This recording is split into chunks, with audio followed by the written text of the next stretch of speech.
Bonjour cher quatrième, nous voilà ici pour une nouvelle séance concernant la séquence presse. Et aujourd'hui, vous allez voir, nous allons passer maintenant, après avoir étudié quelques textes qui nous montraient les différents types d'articles de presse que nous trouvons lorsque nous lisons des journaux. Et bien cette fois-ci, on va revenir vers une leçon de langue, mais vous allez voir qu'elle n'est pas impertinente par rapport à la question que nous nous sommes posée au départ de cette séquence, qui est celle-ci: comment s'informer sans se faire manipuler? Donc aujourd'hui, nous ouvrons une nouvelle leçon qui s'intitule, d'un titre un petit peu peut-être d'apparence complexe, mais qui ne l'est pas réellement, qui s'intitule donc les modélisateurs. Mais avant cela, regardons un petit peu justement notre plan de séquence, et nous pouvons voir ici que nous en sommes à finalement notre dernière partie ici sur cette séquence, ce qui veut dire que nous aurons à envisager l'écriture d'un article et que bientôt nous passerons d'ores et déjà à la prochaine séquence qui nous verra étudier une pièce de théâtre, mais je vous en reparlerai. Bien, en attendant, nous commençons ce que nous appelons les modélisateurs, ce que nous appelons la modélisation du discours. Vous allez comprendre tout de suite ce que c'est. Notre objectif sur cette séance, c'est de savoir repérer ce qu'on appelle des modélisateurs. Et vous allez voir, ça va nous permettre aussi de juger de la fiabilité d'un discours. Tel est notre objectif. Alors, commençons par un temps ici, j'allais dire, d'observation. Commençons par un exemple assez simple. Si je vous dis « aujourd'hui, il fait beau », ma phrase peut être qualifiée d'objective, puisqu'il suffit de vérifier dehors s'il fait beau, ce que je dis est vrai. Je n'ai pas eu à émettre une opinion, j'ai dit ce qui était tel que c'était. On a affaire donc ici à la vérité. Vous pouvez vérifier, il fait en effet beau, donc ma phrase est acceptable comme telle. Il n'y a là aucune modélisation. En revanche, si je dis « il me semble qu'il va faire beau aujourd'hui », ici, vous voyez que ce n'est pas la même chose. Je ne suis pas objectif, mais je suis, dira-t-on, subjectif. C'est une impression personnelle. Alors, ici, quelle est l'expression qui montre que j'ai ce qu'on appelle modaliser mon discours? C'est « il me semble ». Et « il me semble » est une expression qu'on va appeler une modalisation. Dire « il me semble », eh bien, cela montre que je ne suis pas certain de mon discours, que je suppose que c'est ce qui va se passer. Modaliser son discours, c'est utiliser ce qu'on appelle des modélisateurs. Ici, le modélisateur, c'est « il me semble ». Vous verrez, il y a plusieurs termes, expressions qui, effectivement, modélisent votre discours. Alors, quel est l'enjeu? Plus vous modélisez votre discours, plus vous montrez que c'est vous qui pensez telle ou telle chose sans qu'il soit certain que ce soit réellement la vérité. Que modéliser son discours, c'est montrer votre subjectivité. Alors quel va être l'enjeu de travailler les modélisateurs dans une séquence concernant la presse? Eh bien, c'est assez simple. Si un journaliste écrit « une petite fille aurait été enlevée », il utilise du conditionnel. Ce n'est pas la même chose que d'écrire « une petite fille a été enlevée ». Utilisez par exemple le mode indicatif. Et bien pourquoi cela est-il important? Eh bien parce que si vous ne percevez pas que le journaliste n'est pas sûr de son information et que vous la prenez vous comme une certitude et que vous allez, eh bien, je ne sais pas, la véhiculer en disant une petite fille a été enlevée alors que le journaliste a utilisé le conditionnel, eh bien, vous vous êtes fait manipuler, peut-être par une sorte de méconnaissance, mais plus que cela, vous allez manipuler d'autres personnes puisque vous allez leur certifier que la chose a été dite.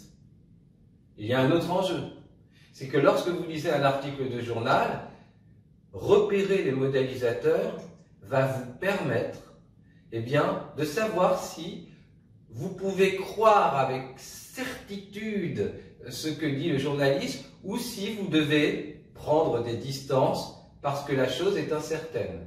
Mais il est évident que vous devez parfois utiliser la modalisation. Si vous dites « il me semble que demain je serai présent », bien, vous utilisez ce « il me semble » pour signifier qu'il y a quand même une incertitude et que vous prévenez votre interlocuteur de cette incertitude-là. Si, regardez un petit peu cette bande dessinée, vous allez déjà devoir vous mettre en activité sur cette observation qui, vous allez le voir, utilise beaucoup de modalisation. Vous allez essayer, pour cette première activité, de repérer tout ce qui est de l'ordre des verbes du jugement, peut-être les adverbes aussi, qui montrent que le discours est incertain, qu'on modalise son discours, et peut-être des différents modes. Le mode, pensée, indicatif, conditionnel par exemple, ou alors des expressions simples qui montrent que, eh bien, dans ce que lit effectivement, dans l'article que lit l'oiseau, eh bien, l'article est tellement modalisé qu'il est difficile de le prendre pour argent comptant. Cherchez et nous réfléchissons après, ensemble, à la correction. Les cours de M. Cadry, il me semble, seraient les meilleurs du monde. Ils sont vraiment beaux. Il sera sans doute élu à l'Académie française. Pour ma part, j'estime que c'est mérité. Il doit être très bon, ce professeur, s'exclame l'oiseau. Alors que l'autre, plus sceptique, se demande si véritablement l'interview n'est pas trop subjective, qu'elle ne montre pas trop le point de vue d'une personne et qu'elle n'est pas donc objective. Donc on ne pourrait pas dire qu'à 100% tout le monde apprécierait les cours de M. Cadry. C'est impossible pour cet oiseau. Alors voyons les traces de modalisation. Ici, les cours de M. Cadry, il me semble. Nous avons vu l'expression tout à l'heure, il me semble, effectivement, ici une expression qui montre que mon discours n'est pas absolument certain. Seraient les meilleurs du monde. Serait. La terminaison nous montre que nous sommes dans le mode conditionnel, présent. Donc le mode conditionnel, eh bien, ajoute toujours une incertitude à notre propos. Ils sont les meilleurs du monde. Alors ici, on a meilleur, qui est un adjectif. L'adjectif meilleur est un adjectif évaluatif, et comme toute évaluation, elle est propre à la personne qui l'énonce. Vous ne trouvez pas tous que les choses dites meilleures sont semblables pour chacun. Je peux dire que telle série de science-fiction est la meilleure, d'autres ne seront pas forcément d'accord. Donc avec cet adjectif, nous sommes bien dans la subjectivité, dans la modalisation du discours. Ils sont vraiment beaux. Alors on a l'adjectif beau, qui là aussi est subjectif, tout le monde est d'accord. Vraiment. Alors, et ici il y a une ambiguïté, c'est-à-dire c'est le paradoxe, c'est la chose un petit peu étonnante. C'est-à-dire qu'un adverbe comme vraiment laisse entendre que c'est la vérité, et pourtant, vraiment est un adverbe qui modalise votre discours, qui ne montre pas forcément la certitude. Pour véritablement montrer la certitude, il ne faudrait aucun modalisateur.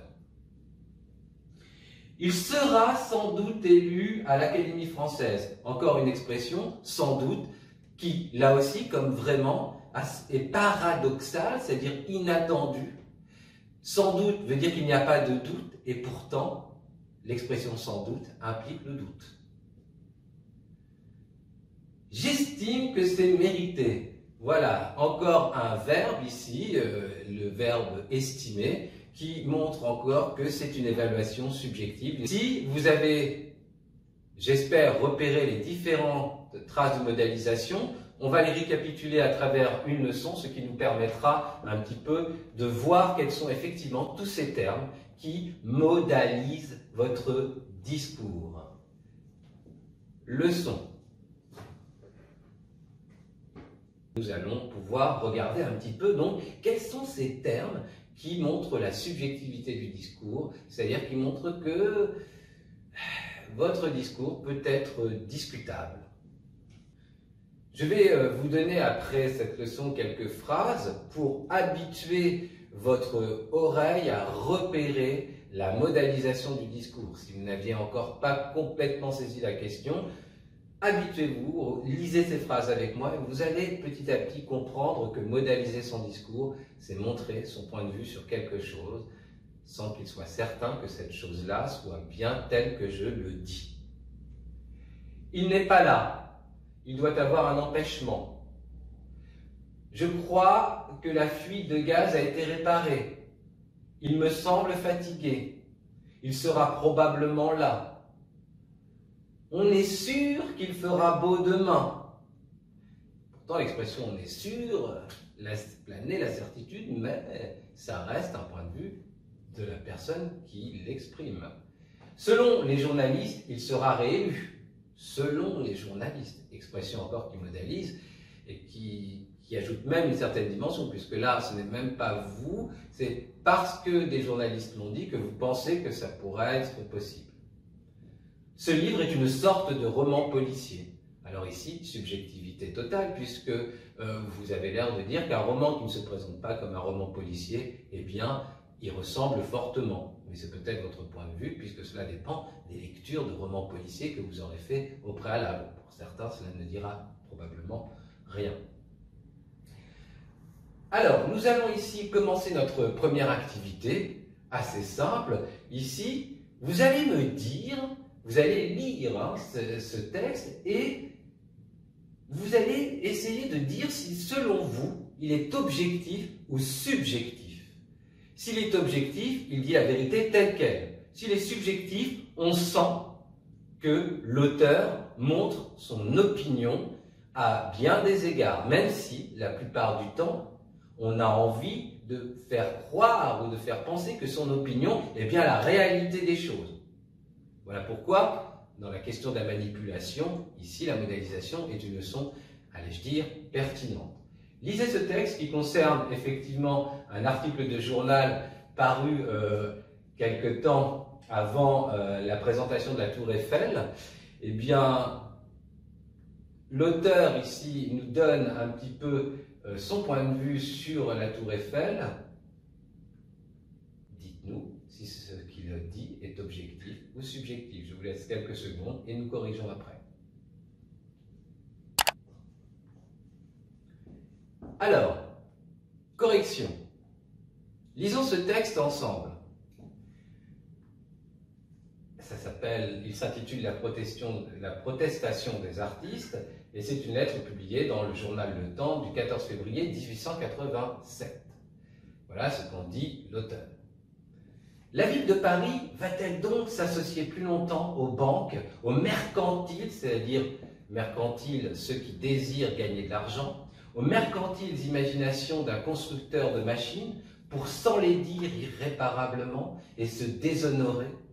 Car la Tour Eiffel, dont la commerciale Amérique ne voudrait pas, c'est, n'en doutez pas, le déshonneur de la France.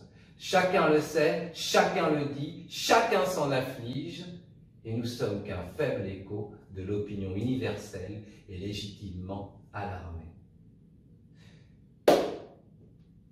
C'est un texte de pure manipulation. Ici, quand je dis manipulation, c'est une attaque un peu, dirais-je, sévère, parce que l'article vise à nous convaincre, mais il vise à nous convaincre à travers un certain nombre de manipulations, et vous l'aurez compris, pour répondre à la première question, c'est un texte totalement subjectif. Alors je vous propose de souligner les éléments dont je vais vous parler. La ville de Paris va-t-elle donc s'associer plus longtemps aux banques, aux mercantiles imaginations d'un constructeur de machines? Bon, jusque-là, rien de bien grave, si ce n'est le terme mercantile qui exprime quand même cet adjectif, un jugement de valeur. Pour s'enlaidir. Donc ici, le verbe enlaidir montre bien que c'est l'opinion personnelle de l'auteur. La Tour Eiffel est laide et elle va enlaidir l'ensemble des choses. Donc ici, s'enlaidir est un verbe modalisant le discours de manière très claire. Irréparablement, adverbe. Irréparablement pour dire que de toute façon, cela ne sera plus réparable. L'histoire, pour l'instant, le dément complètement, puisque tout le monde sait que la Tour Eiffel est quand même le symbole de la France. Irréparablement, modalisation. Et se déshonorer, encore un verbe, se déshonorer ici de valeur qui montre le jugement de la personne. Elle pense qu'effectivement la Tour Eiffel déshonore la France. Car la Tour Eiffel, dont la commerciale Amérique ne voudrait pas, conditionnel présent. Ça veut dire quoi? Ça veut dire qu'il nous laisse entendre que les États-Unis n'en voudraient pas, mais on n'en sait rien puisque les États-Unis n'ont rien dit, mais ils supposent qu'elles n'en voudraient pas. Et c'est présenté comme un argument. Elle n'en voudrait pas. On n'en sait rien. Elle n'a rien dit. C'est du conditionnel. Là, on est dans une forme de manipulation. Elle n'en voudrait pas. On n'en sait rien, mais lui, il pense qu'elle n'en voudrait pas. Et c'est n'en doutez pas. N'en doutez pas, c'est-à-dire qu'il ne faut pas que vous en doutiez. Au moment même où on commence, à cause de la modalisation, à en douter, l'auteur nous dit n'en doutez pas. N'en doutez pas, le déshonneur de la France. Le déshonneur, ici on a un nom qui est évaluatif. Le déshonneur, ici, montre encore un jugement personnel de valeur. Mais là où ça devient plus compliqué, c'est la suite de ce qu'on appelle cette figure de style de l'anaphore, où il y a la répétition d'un même mot en début de phrase. Chacun le sait, chacun le dit, chacun s'en afflige. Ici, chacun est un indéfini. Autrement dit, on ne sait pas de qui il parle. Autrement dit, cette figure de style ici, l'anaphore, nous manipule à travers un indéfini qui ne nous permet pas réellement de savoir, de vérifier si effectivement tout le monde s'en indigne, tout le monde est d'accord avec l'auteur.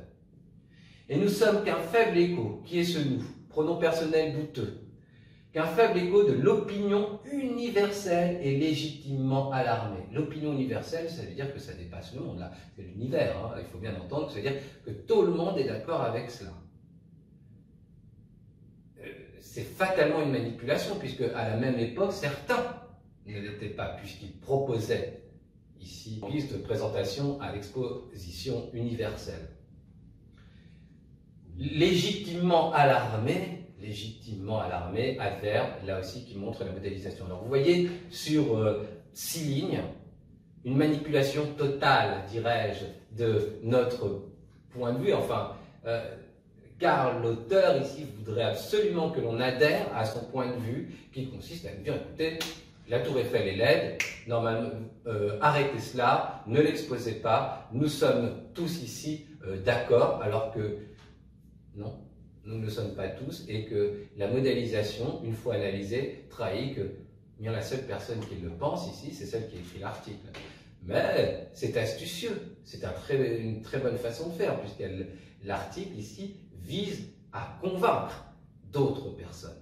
Donc c'est une méthode. C'est une méthode d'utiliser la modélisation manipulée pour convaincre des personnes qu'effectivement la Tour Eiffel est laide. Et nous allons passer à une deuxième activité plus facile. Je vais vous en donner un exemple et après nous la corrigerons.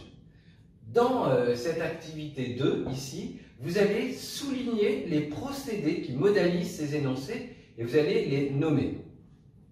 Alors par exemple, dans son comportement étrange semble avoir été provoqué par la peur, ici, ce qui modalise ce discours, c'est ici, semble avoir été. Donc vous pouvez mettre, c'est une expression. Référez-vous à la première leçon que nous avons vue tout à l'heure et vous saurez repérer, dire s'il s'agit d'un groupe nominal, d'un adverbe ou si c'est le mode qui crée la modalisation. Je vous laisse 2 minutes et nous faisons la correction dans une seconde.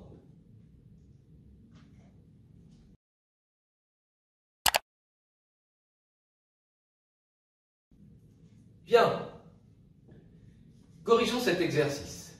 Je vous avais déjà donné la première phrase où il s'agit de repérer les éléments qui modalisent ce discours. Il est en retard. Il a malheureusement manqué son train. Donc ici, ce qui va modaliser le discours, c'est malheureusement. Alors, si vous avez dit il a manqué son train, vous restez dans une objectivité. En disant il a malheureusement manqué son train, vous montrez votre point de vue, votre subjectivité. Ça veut dire que vous regrettez qu'il ait manqué son train. Il y aurait une explication à ce changement de décision. Ici, vous n'êtes pas certain qu'il y a une explication. Pourquoi? Parce que vous employez du conditionnel. Aurait. Ce n'est pas la même chose de dire il y a une explication à ce changement de décision. Utilisez l'indicatif. L'indicatif, c'est le mode du réel, vous êtes sûr de ce que vous dites. Utilisez le conditionnel, vous êtes dans l'incertitude. Quatrième phrase. Il est évident que des réformes économiques s'imposent. Bien là encore, ici nous sommes du côté de l'expression. Il est en retard, évidemment.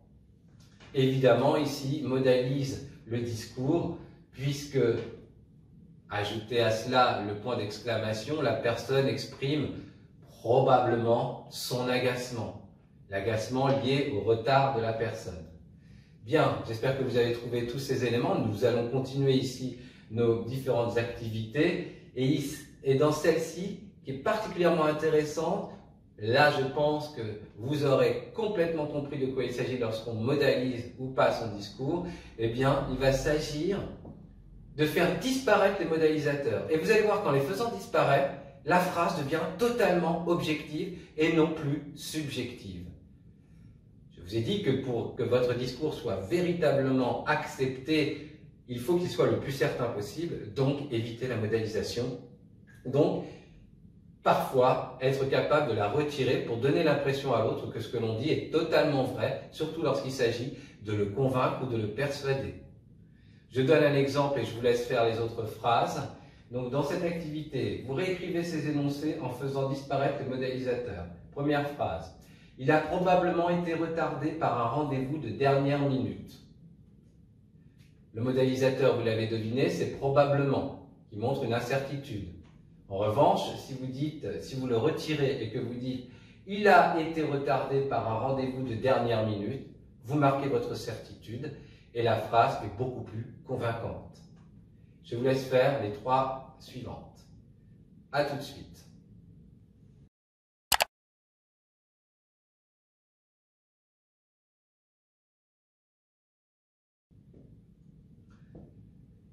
Corrigeons donc cet exercice qui visait à vous montrer qu'en retirant les modalisateurs, nous rendons notre discours plus certain et plus objectif. Nous avons vu la première phrase, passons directement à la seconde. Selon la police, l'accident a eu lieu entre 8h et 9h. Vous avez tous deviné probablement qu'il fallait retirer l'expression « selon la police ». Cela donnait « l'accident a eu lieu entre 8h et 9h » et évidemment, vous entendez très facilement. Votre oreille est avertie que là, la phrase est beaucoup plus objective, beaucoup plus certaine. Il serait parti sans laisser d'adresse. Ah, ici, nous avons affaire à un conditionnel passé. Il serait parti. Il serait parti sans laisser d'adresse. Il fallait donc enlever ce mode-là pour le remplacer par un indicatif. Il est parti sans laisser d'adresse. Là, vous ne donnez plus exactement la même information puisque dans la première phrase, il y avait une hésitation, une probabilité. Dans la seconde, c'est sûr, il est parti sans laisser d'adresse. Quatrième phrase, il se pourrait qu'il pleuve toute la semaine. Ah, ici, pareillement, nous avons utilisé, vous reconnaissez la terminaison ici, le R a été donc du conditionnel présent, il se pourrait qu'il pleuve toute la semaine. Il fallait de nouveau retirer le conditionnel. D'ailleurs, conditionnel qui implique après un subjonctif qu'il pleuve, mais ne nous perdons pas, ne nous égarons pas. Il suffisait déjà de remplacer le conditionnel par de l'indicatif et nous obtenions une phrase objective. Cela donnait « il pleuvra toute la semaine ». Je choisis le futur de l'indicatif. Et si je choisis l'indicatif, ça veut dire que dans le futur, forcément, la chose se fera. N'oubliez pas, l'indicatif, c'est le mode du réel. Voilà. Donc, vous aurez, à ce stade, totalement compris ce que c'est que la modalisation, c'est-à-dire ce que c'est que modaliser son discours, et que modaliser son discours implique d'utiliser des modalisateurs, mais que plus on les utilise, plus notre discours se révèle subjectif, et moins objectif. Dernière leçon, avant l'ultime activité, n'oubliez pas, puisque nous l'avons vu déjà dans les exercices précédents, ces éléments qui modalisent votre discours. Alors, On peut modéliser un énoncé avec le futur antérieur et le conditionnel. Je vous invite à aller regarder n'importe quel verbe sur Internet conjugué au futur antérieur ou au conditionnel pour vous rafraîchir la mémoire. Il est important de le savoir. Nous avons déjà vu le conditionnel, mais nous n'avions pas encore refait tous les temps de l'indicatif. Les phrases interrogatives et exclamatives, puisque les subordonnées de condition, vous aurez l'occasion de le voir, mais en troisième. La ponctuation va vous permettre effectivement aussi d'exprimer votre jugement. Encore une parole maladroite, point d'exclamation, quel idiot, point d'exclamation. Les phrases. Nous allons terminer sur une ultime activité à laquelle je vais vous laisser réfléchir.